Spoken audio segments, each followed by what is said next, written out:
নমস্কার দর্শক বন্ধুরা, ওয়েলকাম টু কৃষ্ণার রান্নাঘর। আজ আমি বাচ্চার টিফিন বানাচ্ছি আর এটা খুবই খেতে টেস্টি। দেখুন, আগে থেকে রুটিটা আমার করা ছিল, আর রুটি আগে থেকে করে রাখলেই ভালো, তাড়াতাড়ি সহজেই হয়ে যাবে। আমি এখানে এক সাইডে টমেটো সস দিলাম আর দিয়ে দিলাম একটু মেয়োনিজ। বাচ্চাদের টিফিন একটু টেস্টি নাহলে খেতেও চায় না। এর মধ্যে দিয়ে দিলাম গ্রেট করা গাজর, একটু পেঁয়াজ কুচি, আর দিলাম ধনেপাতা কুচি, আর দিয়ে দিলাম একটু পনির, ওপর থেকে দিয়ে দিলাম মোজরেলা চিজ, আর দিয়ে দিলাম গোলমরিচের গুঁড়ো, একটু বিট লবণ, আর এখানে আমি অল্প চিলি ফ্লেক্স দিলাম। আর এরপর দিয়ে দিলাম আমি অরিগেনো একটু।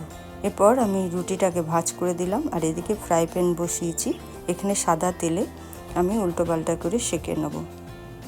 বন্ধুরা, এটা খুবই টেস্টি, সব বাচ্চাই পছন্দ করবে। আমি উপর সাইডে একটু করে তেল দিয়ে দিলাম, সাদা তেল। এরপর খুব ভালো করে ভেজে নিচ্ছি।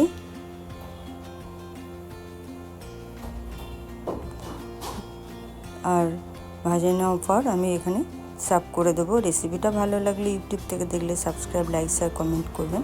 ফেসবুক থেকে দেখলে আমার পেজটা ফলো করে লাইক, শেয়ার, কমেন্ট করবেন। আমি এখন টিফিন বক্সে রেডি করে দিচ্ছি।